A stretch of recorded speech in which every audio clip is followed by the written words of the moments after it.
Welcome to the How to Scale Commercial Real Estate Show. Whether you are an active or passive investor, we'll teach you how to scale your real estate investing business into something big.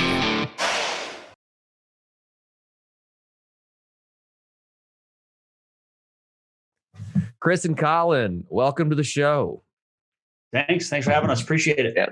Thanks, Sam. Absolutely. Great to have you guys on. I don't do a lot of, two interviewees at the same time. So this will be an interesting experience for me. I'm excited to jump in. You guys, I think, have a great story and are doing awesome things. I know you guys have some unique things that set you apart. But before we get into that, can you give us just a brief overview of kind of where you guys started, where you are now, and how you got there? Yeah, so I can start this. 2017. Read the Purple Book, Rich Dad, Poor Dad. Was working a desk job. Realized pretty quickly that needed to find some passive sources of income and different ways to build wealth. So started, as lots of us, getting into multifamily. Bought a threeplex.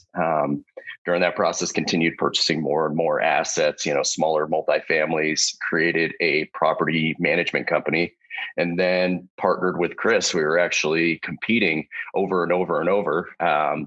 We are located in Omaha. We kept finding that we'd go to the same properties. We're looking at the same thing. So we thought it'd be a good idea for us to partner. And and we formed Park Ave Capital, and that's kind of where the story began. When did you guys decide? So I know you said you started buying a threeplex. When did you decide to go into bigger assets? Probably 2017. Yeah, I mean, So that's why this is one of the main reasons I like to partner with Collin, is that he's not afraid to just lean into it and get, make things happen. He said he read the Purple Bible in 2017, and that's when he started investing. I read the Purple Bible in 2008. Oh, wow. I was in law school. I was in night class for master's degree. I was in the Army. So I didn't feel at the time that I had the time to actually do what they talked about in the book. And so it took me another 4 or 5 years, I guess, because I started in 2013. And so I did single family stuff from 2013 to 2017. I slowly, quickly realized that that's not the way to go. And so that's when I teamed up with Collin in 2017. And we've been just getting larger and larger in our purchases since. Right. No, that's awesome. That's awesome. I mean, obviously, taking out your competition while at the same time growing your partnership is a cool way to scale. Most people don't have the privilege of doing that. What are some things you guys learned in that process, either good or bad? You said, hey, this was obviously the right way to do it or the wrong way to do it. For me, both of us actually, and I'll let Collin speak to his previous partnerships, but we partner on other real estate deals with other people many times. The large majority of our deals are now together, and they will continue to be like that. But it just kind of depends on people's end goals and their level. I mean, there's wrong with the people that I partnered with at the beginning of my career, if you will, 16, 17. But they were okay with the duplex. They were okay with perhaps not a 12 unit or certainly not a 203 unit. And they maybe wanted to do a lot of the work themselves. They didn't want to grow a business. They just they liked the idea of investments. And there's nothing wrong with that at all. A lot of people enjoy that. It's just so happened that Collin and I teamed up well. And the reason it works so well is that we always want to push to build the business as opposed to work in the business. We're working on the business. We even added somebody recently who Collin's been partnering with for 3 years now, and I have been for 2, named Steven Sykes. He's actually a part of Park Ave Capital now too. So I think that what we learned along the way was just make sure you kind of have your goals and your the end in mind, and make sure they kind of match up. That's great. That's great. And Collin, you got anything you want to add to that? Yeah. And I mean, I think just, the transition from smaller assets to larger assets, you hear this all the time. You get certain scales of economy, but some of the major things are you get better debt, you're going to get better financing on the projects, and you're going to be able to take care of a lot more tax advantages. You're going to be able to, do cost segregation studies. So once we started getting into larger assets, it became more beneficial, and it now becomes more beneficial for, whether it's family members, whether it's friends, whether other passive investors, they're now able to take advantage of that as well. Right. That's awesome. Where are you guys today? What is Park Avenue? Is it Park Avenue Capital? Is that right? Yeah, Park Ave Capital. Yeah. So what does Park Ave Capital look like today? About 70 million in assets under management, just over 1,000 units. We're spread out amongst the Midwest, Omaha, Kansas City, Tulsa, Sioux Falls. Now we're in Des Moines. I think we have an LOI signed yesterday in Phoenix, but for the most part, we're in the Midwest and just looking to grow that multifamily portfolio. Obviously, we're taking on more and more investors throughout the country as we get bigger and bigger. We're on podcasts like yours. And not only that, but we also have some additional businesses as well. I can let Collin speak to that. Yeah. So actually, we're starting a brokerage in about a week from now. So by the time this comes out, we'll have a brokerage, which we're going to focus primarily on Midwest assets, where we're going to be, primarily in Omaha to begin with. However, expanding out to Sioux Falls, Tulsa, Iowa, other areas. We also have a hard money lending company. So we lend to local investors. Right now, we're in a few states, but we'll be in about 10 states by the end of the month or so. Have the property management business, which is just designed for our assets. Now we do use third-party property managers out of state, but the internal Bricktown Management takes care of most of our assets in Omaha. So yeah, kind of a little gambit. Right. And would you guys define what you do? Would you say it's a vertically integrated company at this point? I would say we're certainly getting there. I would say every year we're starting to add additional businesses. Right. That's really cool. I'd love to touch briefly on the brokerage firm. What is I'll just ask the question. What was the thinking behind that? Like, what void in the industry are you guys trying to fill?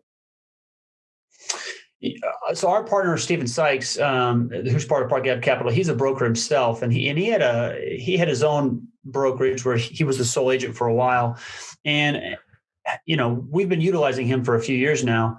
But both he and we saw that there seemed to be a lack of, and this isn't a shot at anybody, but a lack of investment-minded agents, at least in the areas we were going to. When I say lack, that doesn't mean there aren't any. I'm just saying there's an opportunity here to have agents who are strictly focused on the investment opportunity, perhaps as opposed to passing off some steroid OM to LinkedIn. They really know how to break down. They really know what they're looking at. And on top of that, they want to invest themselves. That's something important to us. One of the things has always blown my mind is how these agents can make 6-digit commissions, usually from, many of them don't do that much. There are the ones that we work with do a lot for us, and that's why we work with them. But they don't even roll it into the deal. Like they don't understand the concept of how important it is to have passive income. And so that's something we're trying to grow in our business, is to link up with those type of individuals who really buy into the entire process. Right. And that's fascinating that you say that, because in my experience outside of the commercial realm is that, very few agents understand the investor or what the investor's needs even are. So they don't know how to present a deal properly, let alone, like you said, roll their commission into the deal so that they can be an equity partner in it. Yeah, that's very cool. So when it comes to the property management company, talk to us about building that out. What did that process look like? How do you value, or how do you judge, I guess, your property management company versus outside property management that you have out of state? Like, is that hard for you guys to kind of have both hands in both pots, or how does that work? Well, I guess to answer the last question, no, I don't think it is difficult. I mean, it was very helpful in creating the property management company, because you can start from the bottom and you can see kind of all the pieces that get put together, so that when you're doing your due diligence on a third-party property management company, you can see the things that were effective for you that you would hope to see in them. You can also get some good ideas from those individuals, because some of these companies have been around a lot longer, 15, 20 years. So it can be mutually beneficial to learn from them. It has allowed us to be better asset managers of those third-party property managers. But as far as building it was more of a need. I think property management's not for everybody. It's very difficult. It's quite thankless often, but it is one of the most important aspects in protecting your investment. the reason that I pulled my money out of my 401k, out of the stock market and everything is because I'm putting money, I was putting money over there and had no idea what was being done. And the individuals that were controlling it weren't really incentivized to provide me the best returns. Property management's a little bit different. A third-party property manager, obviously, they want to take care of your assets. They want to keep your business, but nobody's going to be more incentivized than you taking care of, our $70 million worth of assets and maybe 30, 40 million we are currently managing ourselves. So really it was just, providing that additional best service for both us as owners as well as our investors. Right. How many people does it take to run a $70 million portfolio on the property management side? Well, currently Bricktown Management is managing 450 of those units. So I would say that's about half, a little less than half. So we have, I believe, 7 employees or so. That's including maintenance, office managers, project managers, leasing coordinators. And then, we could use 20, 30 subs at any point, depending on how many projects we're going, because most of our projects are value add. So we're touching almost every single unit in our portfolio or have, and are, doing light to medium to heavy remodels. What was it like? Go ahead. I'm sorry. We also utilize as Collin said earlier, we use out-of-state property management companies as well. And so, they obviously have some type of integration within their system where they have just a number of employees and third-party subcontractor relationships. So, it takes a lot of people, but Collin said it perfectly, is that the fact that we know exactly what to expect out of a property management company because we're doing it ourselves on our own assets, it makes the relationship even easier when it comes to these out-of-state property management companies. That's interesting. Now, when you guys decided to build yours, did you already have a property manager in place at your existing assets? Well, that was me. My first property that I purchased was with Steven Sykes, the other partner of ours, was a threeplex, and he was doing some property management and suggested that I start doing it. So basically, from 0 to 100 units, it was me. Okay. And then realized that you needed to move on and make it an actual business. So that was the tipping point. I think a lot of people run into the struggle that a lot of people run into is just getting the roles defined. And not only getting those roles defined, but then making sure they have enough work, or that they are not just frenetically, building the systems within that business, I would imagine was kind of a challenge. Can you talk to us a little bit about that side of it? Yeah. So, and it's something that we're still building. We're creating documentation and manuals every day. That's been one of our big pushes. But it's really finding, at the end of, or at the beginning or the end of any good business is great people. So you find great people and you gravitate towards their strengths.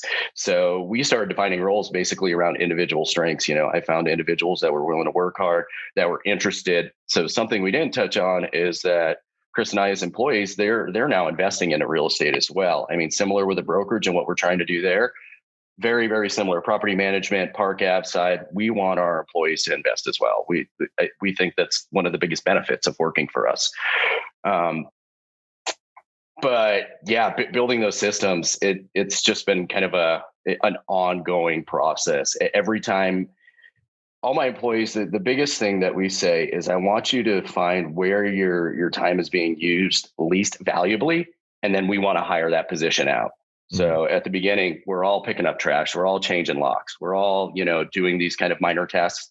Okay. Now we've gotten to a certain level where our tasks we value at maybe $100 an hour, so we can find a $15 an hour person to take care of those tasks. So that's kind of how we've kept building it. And in that process, we are defining those roles and building out manuals. Right. No, I think that's really smart. That's an interesting way for people to define, put a dollar figure on what your hour is worth, and then find someone else that maybe can specialize in whatever it is your least valuable skill set is. That's really cool. Talk to us a little bit about your guys' maybe not, I know you mentioned the markets you're investing in, but more, I guess, as a broad scope or broad picture. Tell us what you guys see are happening in your markets as far as cap rate compression, where you guys, how you guys weathered through 2020, because I know there was a lot of uncertainty, obviously last year, and probably still. So just talk to us a little bit about how you guys feel about multifamily and where it's heading. I mean, we chose to lean into 2020, and I'm super glad we did. I mean, there was so much fodder and so much talk at the beginning of the year that you need to back down. Um, we felt comfortable with the experience we had built up until then, and we just worked harder. And 2020 was our best year as a company. We're certainly on pace to better 2020 halfway through this year alone. So we continue to grow. I think it's just knowing, we lucked out, right? We didn't start in 2020 and we didn't start in late 2019. So we lucked out there and we already had some good connections and we knew what to look for. Yeah, there's some rent scares for people, and you got to work with the tenants a little more on some help from the community, or whether it's these different businesses that are helping with the lack of ability to pay rent. Or I mean, there are some new hoops that we're all having to jump through, but there's the light at the end of the tunnel. It's going to get better, and I think that the fact that we leaned into it continues to help our business grow. And now we have investors who are either into it for the quick turn, they want their money back in a few years, they'll continue to stay on for forever holding it. Or we have some people who like just park their money now and just wait 10 to 15 to 20 years before they even touch it again. And the ability to now have a plethora of backgrounds as far as investors are concerned has helped us a lot to kind of pick and choose where those investors actually place themselves. So that gamut, that spray allows us to continue to grow. Yeah. And just one thing to add to that, I think one of the biggest things that we did at the beginning of, last year's March or everything when COVID started hitting, we really asked what we can do for our customer. And I think you see that through a lot of businesses. There's a lot of businesses that said, "Oh, poor me. What are we going to do? How are we going to survive this? Do we have to start letting staff go? Do we have to cut costs here?" And as Chris said, we leaned into it. And by leaning into it, we really did focus on our customers, whether that's our residents, whether that's our investors. What are we going to do to provide them better experiences, better returns? And I think that certainly helped us. Right. No, that's a great focus shift, because you're absolutely right. How many people wonder, how are we going to survive? And you guys have turned that on its head and say, how do we serve our tenants? How do we take care of them? That's super cool. I want to ask one question to you, Chris. So you talked about the different type of investors that you guys have, which is, some people want to hold for 15, 20 years and some people want their cash back. And you said that, and I think you indicated that your different deal flows allow you to kind of serve each of those different type of investor profiles. How are you presenting different deals to them to meet those various profiles? Right. I mean, so we've had the ability to take on many off-market deals, but even sometimes deals that are on market that we just look at differently than other investors because of the kind of the traction and the experience that we built. So, for example, pretty soon here we're going to have a deal that we're going to close on. It was built in the early 2000s. It's for the area, very high Class B, probably low Class A for the area for sure. And we were able to close on it with HUD financing. Well, no one even would have thought to ask that. Not a lot of sellers say, "Yeah, I'd like to sell my property to you in 9 months. I'm willing to wait 9 months." We were able to negotiate that to get them the price they wanted, but on our financial terms. And the reason that's beneficial is that when you're getting 2.2 or 2.3% interest amortized over 35 years, the returns are much better than they would have been if it was Bridge or Local or even Fannie Freddie. Fannie and Freddie right now is a mess. So it makes a lot of sense then. So then we bring that to our investors and say, look, usually our goal is to refinance the property after we force appreciate it. We get your money back in 3 to 5 years. And then you stay on as investors and you continue to earn cash flow. And if you want to recycle that money with us, you can, or if you want to go buy a car, you want to do whatever you want, go ahead. We still have many of those investors, but now with the opportunity for someone to say, look, I can buy into this HUD deal or a deal that has much better financing that isn't a value add, but will continue to appreciate just with the market. They may be okay with a 6% the first year, then a 9% the second year, then a 12% the next year. And we're able to do that because we're finding some of these deals off market, getting a good deal on them, and satisfying different investors' needs. I don't know if I answered your question or not, but I think so. What you were indicating on this HUD deal is it's a 35-year loan term. And so you're going to have somebody come on board. You're going to say, "Hey, look, you're not necessarily going to get cash out refied on this deal. but you are going to collect cash flow for a very long period of time. That's very different than somebody that goes into a value add and says, okay, like you said, using bridge loan or something else, you're going to refi in 3 to 5 years. You'll get your money back and maybe put it somewhere else. You can satisfy the long-term investor. Right. And with the HUD deal, you can actually refinance or sell after 10 years. It's just there's a 10-year prepayment penalty. But the reason it's so attractive is that if you start year one and it's 6%, year two is 9%, year three is 12%, and it continues to jump up 3% every single year, even though the money is parked by the investor for a minimum of 10 years, and if they average 19% cash on cash, there are certainly a number of investors that have that kind of appetite. It's almost like putting it away in the stock market and just hoping it's worth more later. It's just that it's not as volatile as the stock market. Right. And it actually pays. Right. No, that's absolutely fantastic. Let's jump into the final four here. If you guys were to give one piece of advice to an aspiring investor, what would that one piece of advice be? Go ahead, Collin. I've been talking a lot. Gosh, there's so many. So for an aspiring investor, don't underestimate the partnerships and education. So I know that's two things, but so many people shy away from the partnerships. I don't want a partner. I want it all. I don't like people. I heard partnerships go bad. My uncle said him and his friend bought a house together and they hated each other. Yeah, partnerships are absolutely key if you really, really want to grow in this business.